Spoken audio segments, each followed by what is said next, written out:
Yes, so hello everybody, and I will be presenting our Ajapaik crowdsourcing platform experience. First,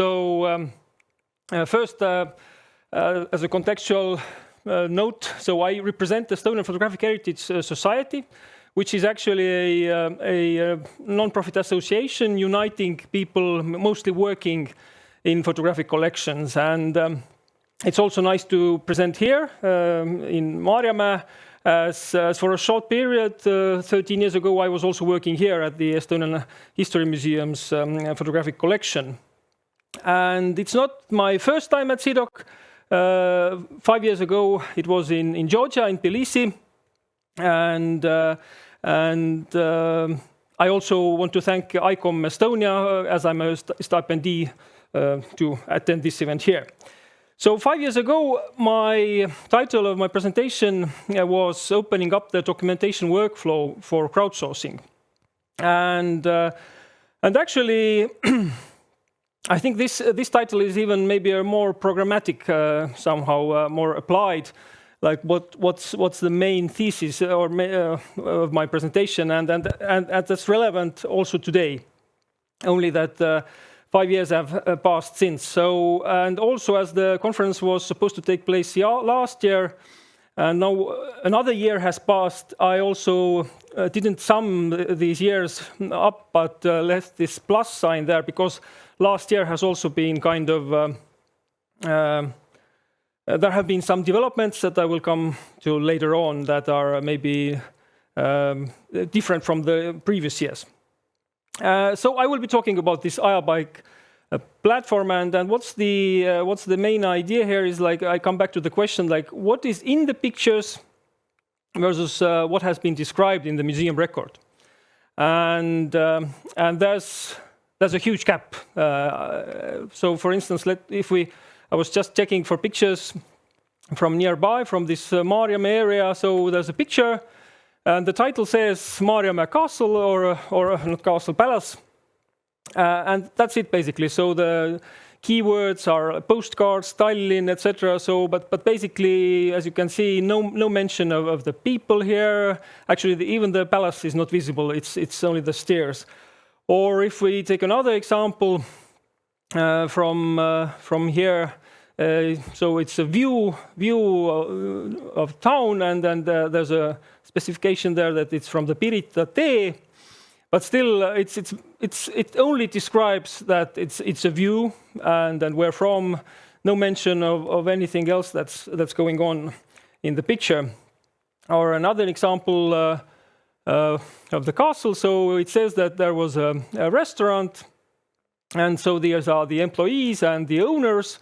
There are two persons identified in the description. So also that one is with the white dog, but actually there is no mention of how many people there are, and actually there's another dog even, or etc. etc. So I think this is a very common problem. So when we look at the just to model this a bit, so we have a scene. So we have a photograph made of it. The one contour shouldn't be there yet. So the photographer has had an intention to take a picture. So there's something that was the reason for taking the picture. Either the people on the scene, or and then maybe also something contextual that's outside of the picture actually. And then there's another selection process in the collections. So when a picture is taken into the collections, the process of acquisition. So there's another intention why a picture is relevant for a specific collection. So the same picture can be differently relevant for a museum of architecture or an ethnographic museum. So and then there's a description that can cover some aspects of the picture, but never all of it, as you know. So And what's also important about the photographs is I'm really passionate about photographs, that they are so rich in content, in information, and this information is very multifaceted. It can be just emotional, I mean, nostalgia, but it can be very specific information. I mean, glass plate negatives can be a very high resolution, high detail, so that can be relevant for somebody. And very often now, when the cultural heritage is digitized, there are these ideas about location-aware mobile travel guide apps with historic content. So it's that you stand in the middle of Tallinn Old Town and you open up a photograph, and then you see how these buildings looked like 100 years ago that you are looking at now.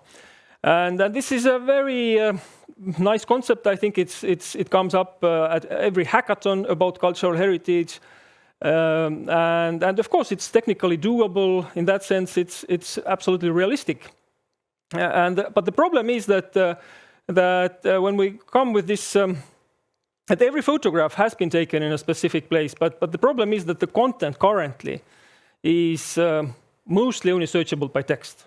So we depend on these textual descriptions that are just that can be very thin, let's say, and as Jill was also mentioning yesterday in her keynote. So and usually there is no location metadata that would actually enable this kind of location-aware travel guide app. I always reference this very nice report from 10 years ago about geocoded digital cultural content. And I very much agree with their claims that this location is one of the most important aspects or attributes of descriptions, and that it enables actually this kind of a more user-friendly way of discovering or searching content, and also the possibility of discovering overlapping content. And here's an example. So all these pictures. So this is from Haapsalu, one of our coastal towns. That actually all these pictures have been made from the same tower. I also like to quote Europeana strategy, and their objectives. So one of the most important objectives is to make it easier to find content, then to increase the quality of metadata. And then also, of course, nowadays it's always a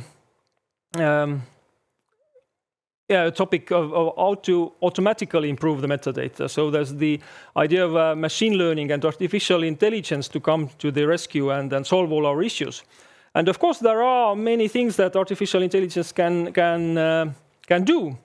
And again, something so that the descriptions are often flawed, or often inconclusive at least, and we can use actually this machine vision, computer vision, to analyze what's on the pictures, and that is, of course, also doable. So if we look at the pictures as data, and then we have metadata about these pictures, and then recorded metadata. So basically, it's a bit, and then there's AI that can get something else out of these pictures. But still, there is also this kind of contextual information that is not available for AI. So that can only basically see what's on the picture. But there is so much information about pictures, and that is specific, and that is tacit, or in the heads of the people that have very different interests and very different specialist knowledge or expertise. And so also one of the objectives also for Europeana is using crowdsourcing to enrich the metadata. And this is what we have been doing now for 11 years. And it is related to this idea of generous interfaces, of enabling these kind of user interfaces that do not only depend on search, but that enable you to browse the content, to kind of surf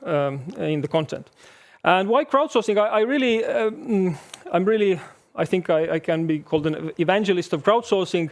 I believe that that's when we engage wider audiences, that it's really we can achieve more. So it's we can call it differently. It's a distributed work, so it is incremental. So it can be done continuously, and that very important aspect is also the using social validation. So I don't think that it's doable that, for instance, a collection keeper will validate all the inputs that users can do or submit. So we need actually this kind of self-regulatory system that other users validate other users' input. And then these are also the principles that we have used as our guiding principles for this Ajapaik crowdsourcing platform. And we started with the first task of geotagging. So this is a very old screenshot of our map view.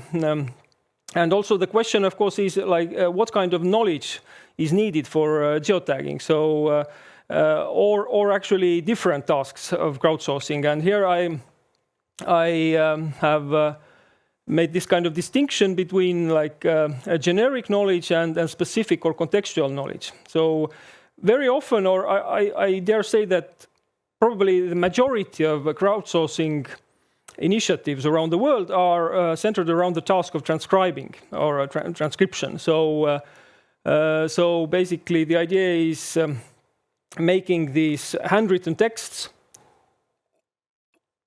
readable or searchable. And this is, in that sense, it's a generic task or a generic knowledge. So basically, if you can read handwriting and if you know the language, you can kind of do it endlessly.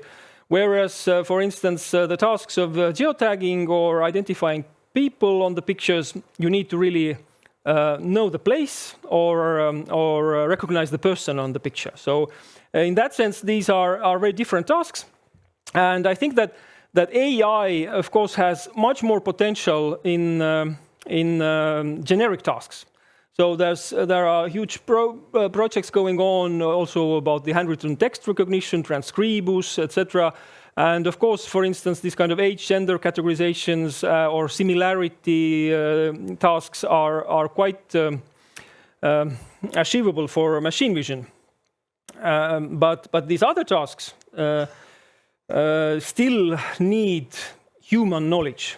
So basically, AI can group together people that the algorithms thinks are of the same person, but we still need somebody, or at least some record where this person has been identified, and then we can also apply or attribute this name to all the other instances. And also, when we think about what can we geotag, there are also different choices. There's objects on the picture or the camera location. And the difference is that there are many objects on the picture. So also, for instance, the view. So there were cars in the foreground, but actually there's also the churches in the Tallinn Old Town can be seen on the picture I was showing earlier. Whereas camera location is single and finite. So basically, and it doesn't depend. So it's very universal information. Oh, sorry. And since the beginning, we also had the second task. So it's very these tasks are connected. So basically, when we have mapped an historic picture on the map, so the next very obvious question is, how does this place look like today? So this very familiar concept of then and now picture pairs is called rephotography. And there's a lot of these kind of initiatives also going on online as more and more historical imagery becomes available.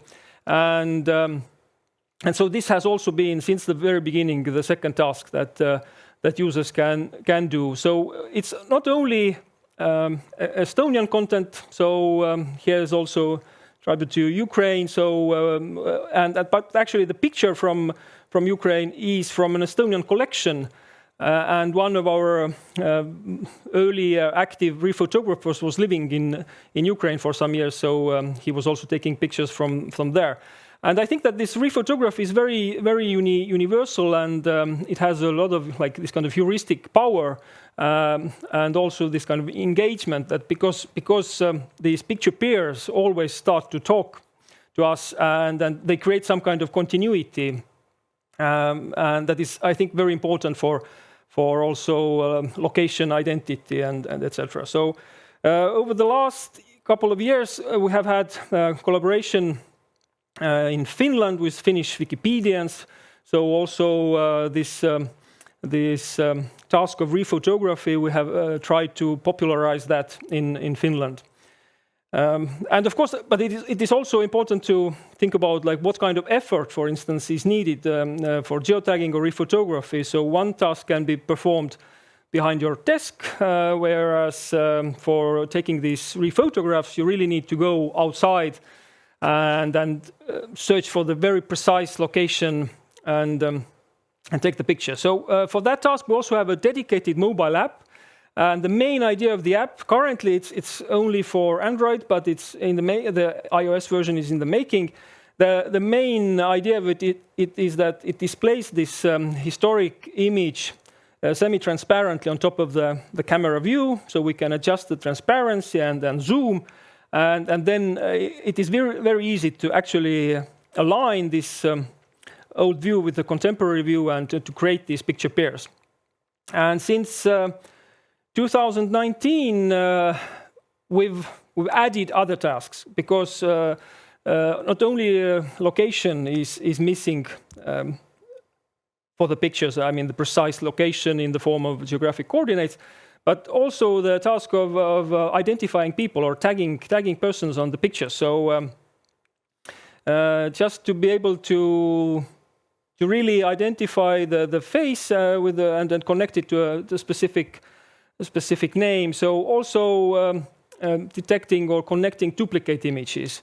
So currently we've already started using some very quite basic technology for that task, so called perceptual hashing, which is not machine learning, but we also use this kind of very basic user input, so that basically users can see. So this is two exemplars of the same photograph. They are in the same collection, but the numbers are different. So basically, you also see there's a small tone difference.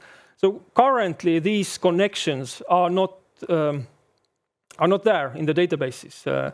But we can actually connect these, and basically, for instance, for geotagging this picture. By the way, this is also, you see the stairs of to the castle, so the sea was really up to the stairs historically. So now it's a bit different. So and also a very simple task of tagging age and gender, so that you can just identify. Let's say that this is a woman, an adult woman. So this is of course a task that AI can do very well now. But again, the idea is that basically we give this kind of a small micro task, and it's in that way we invite users to just interact with the content. So you don't need to have a specific reason to search for something, but you can just go through the pictures, and with some very easy couple of clicks, you can actually add additional information. And again, so usually these kind of descriptions are missing in the collection. So here also it says, okay, it's even quite precise. It says four ladies. So actually in the caption or in the description here, the number and the gender of the persons on the picture have been identified. So it's actually a good case. But so why is this information relevant? So for instance, if somebody is looking for pictures of his or her grandfather from a specific area, so we need to filter out all the pictures with unidentified men, for instance, for this to make the search narrow for the user. And the task that is most distant from pictorial content is transcribing texts. We use currently very basic input for just the transcription of the messages on the postcards, on the back sides of the postcards. And postcards are really a fascinating media because they are, I'd say they are really a multimedia, basically. So on one side you have a picture, on the other side you have the message, you have the sender, the addressee, the address, the stamps that have dates and locations, and all this information currently is like non-structured. I mean, it's only as a raster image. Whereas if we digitize this information and in a structured form, we can start visualizing, for instance, how long it took for a postcard to travel from one point to another, and then what was the messages and what was the image, and how all these things are interconnected. So some very basic graphs also. This was the early days of Ajapaik, so we had added, we started with a very small number of pictures, under 1,000 images, and then there were some batches we added pictures. So then there was a change in 2015 when we connected our platform to the Estonian Central Museum's platform, MUIS, and users were able to perform searches from this MUIS and add these pictures to Ajapaik. And then now, since last year, you see the scale is always changing here.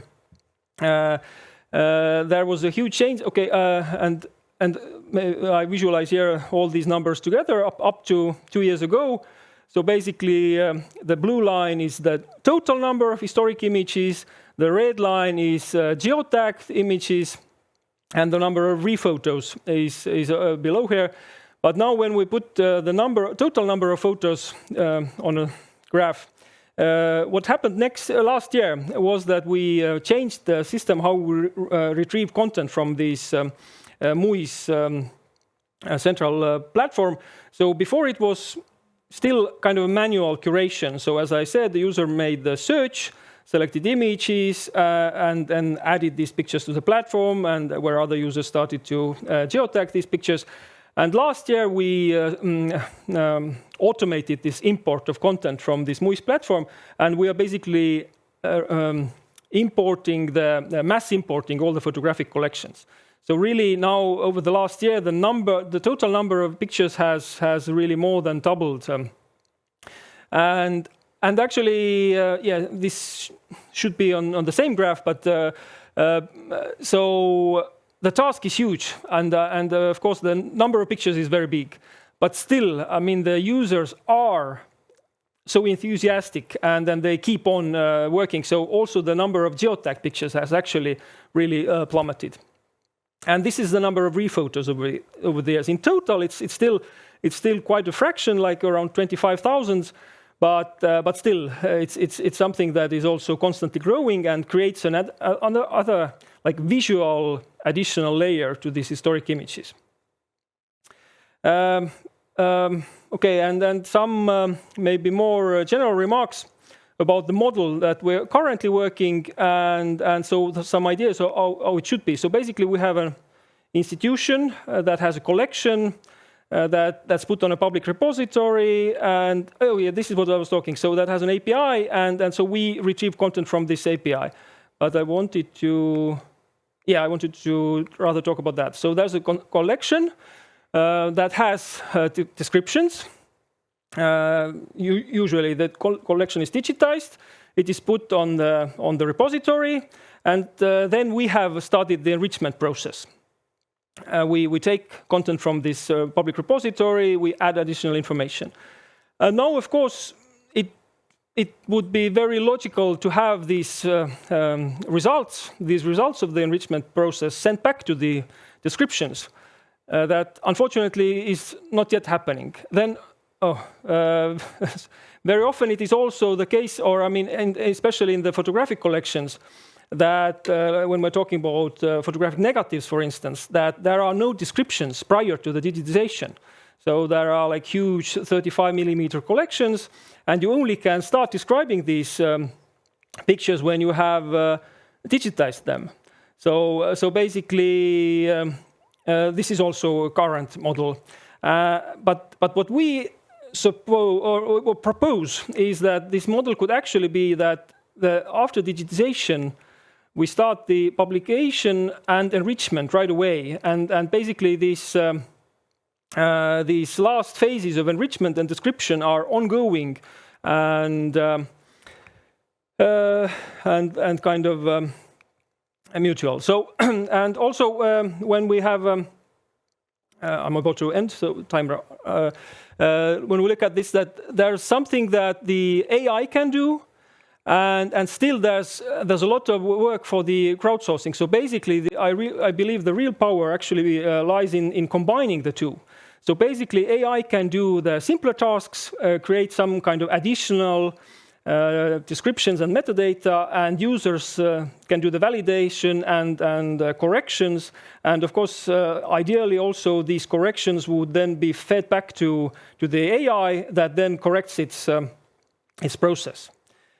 And it all relies on community. Okay, so and this is very typical for all crowdsourcing initiatives, that then you have quite a small number of really dedicated users. So here, for instance, it's the case that it's from some time back that actually a small number of users, and I think it was less than 100 users who had made more than 500 geotags, had actually contributed more than half of the old geotags.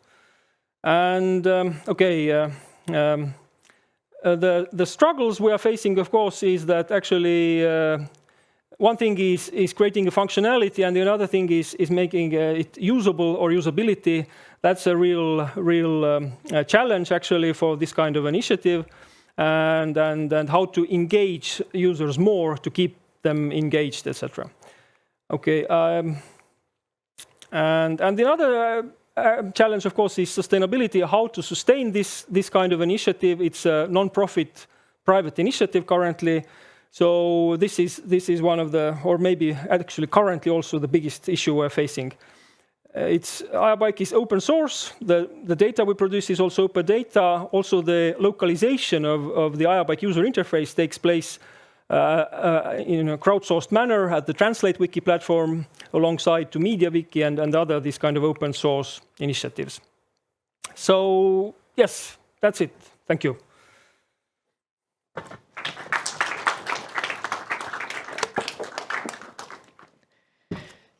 Thank you, Vahur, for giving such a great introduction to your project. Has anybody else heard about this project before than I? Okay, there are a few people. Well, question or yeah. Oh, you have a question. Sorry. Please go ahead. Hello. Thank you for presentation.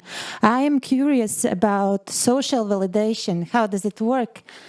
Because one of the objections of people against crowdsourcing among professionals is that there is how to validate the data. Yeah, I mean, it's a very common worry that I think has no real ground. So basically,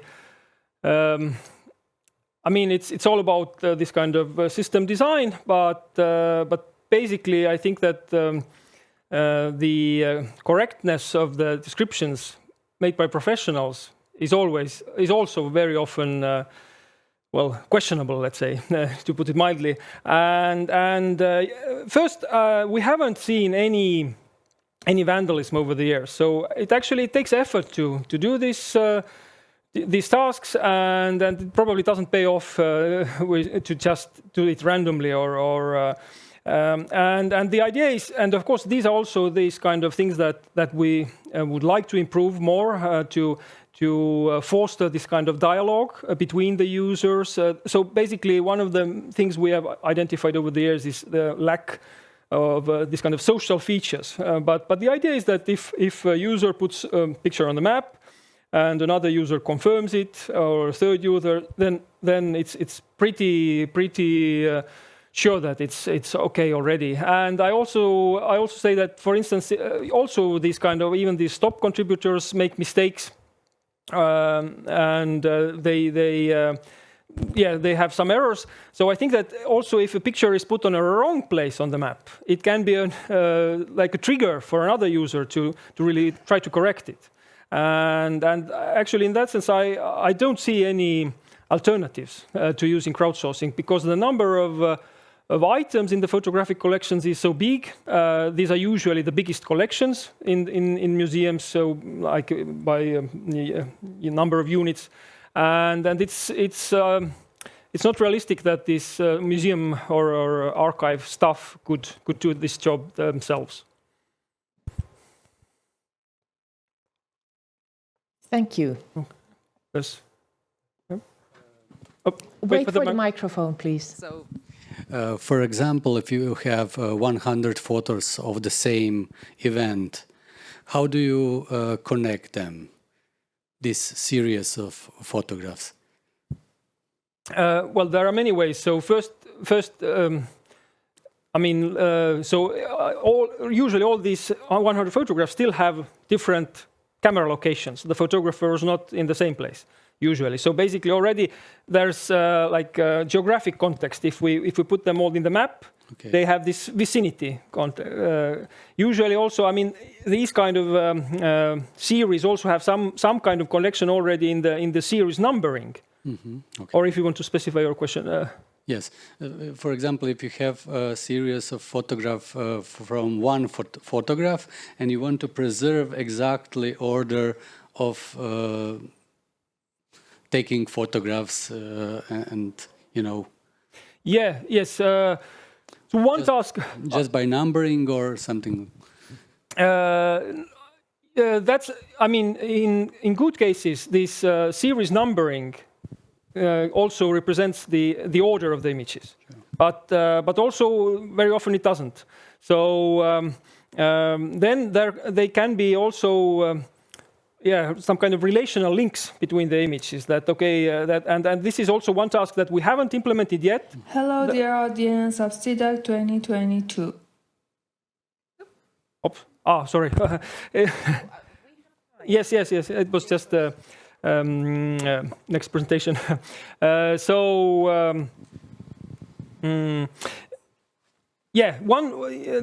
reminds me, one task that I didn't mention is the task of specifying the dates or datings of the images. And this actually is something that is also available, but that is even more specific than geotagging content. So if we recognize a picture as a normal user, and if we are capable of using a map, we can also put the picture on the map. Whereas identifying whether a picture was taken, I don't know, like late 50s, early 60s, second half of 60s, it is very specific knowledge and in details. So somebody knows everything about car models and can say that, okay, this car model was introduced in 1964. It's on the picture, so this picture has to be later than. So we use this kind of open-ended datings. So it can be either, or somebody knows about the buildings and sees that, okay, this building had an extra story built in 1968, but it's not still on the picture. So we can say that it has to be earlier than 1968. And from these two pieces of information from different users stemming from different kind of knowledge, we can actually specify the datings of the images. And so actually, I mean, this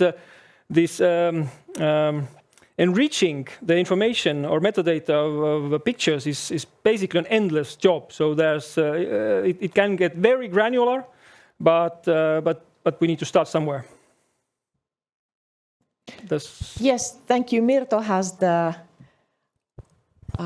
next question, and if we have time, there is one online. Okay. But please go ahead. You can answer this later. And hello, and thank you for a wonderful presentation. I was wondering, in addition to retaking photographs from today, have you thought about having users upload their own old photos? This is also available. Yes, so we most of the content currently is from public collections. but actually also private collections are welcome. Users can upload historic photos. But the idea has been, as I have also background in museums and in collections, that we start the enrichment with these pictures that already are like our common collections. So we all take care of them by paying taxes, etc. So it's also important to help to improve the findability of these images, etc. But of course there are like uncovered topics in the collections, and there's huge need for also harvesting private collections. Good. We still have time, unless there is somebody in the audience who wants to ask a question. Okay, then I will read you the online question. Looking into the future, do we need central portals like MUIS to access the collections? Or the state should rather focus more on providing quality data? And the access point would be through places like Ajapaik and other more curated platforms. I don't believe that having very central solutions is possible. There are already different dedicated repositories for different types of GLAMs, etc. Then there's Europeana as this kind of pan-European portal, etc. I think that this kind of specialized platforms are important, and it's an easy way to also, they are more agile to implement. So of course there's huge need for the better accessibility of the data. So both content and metadata, and these APIs are not let's say up to date really in technical terms. So I think that the idea and in every kind of like strategic documents is that this cultural heritage should be like freely flowing and reaching as many users as possible. So I think that all these kind of tools are important, but then again there's this issue of sustainability, like how actually these kind of digital solutions, it's not a one-time project. A digital platform has permanent expenses.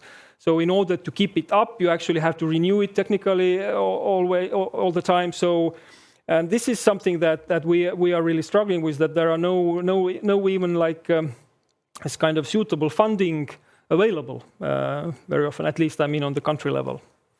Thank you. And thank you for a wonderful presentation. We can talk about the funding and taking things forward around the coffee table later.